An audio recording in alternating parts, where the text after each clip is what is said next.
এই যে আজকে আমরা আর্জেন্টিনার পতাকা বড়বাগ বাজার আজকে আমরা কি করতেছি কাকা উদ্বোধন করলাম পতাকার। যাই হোক ভালো হয়েছে উদ্বোধন যখন করলাম। এই যে ৬০ হাত লম্বা, অনেক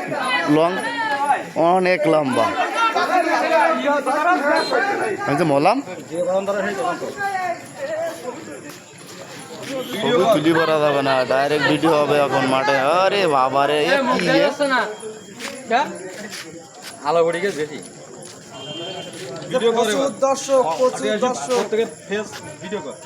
মুয়াদের ফেস তো জ্বলি গিয়ে আমাকে ছোট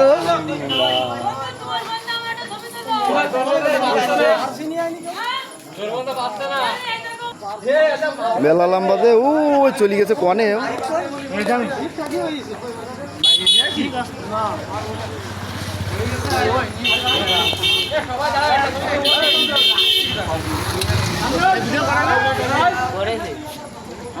সবাই লাইন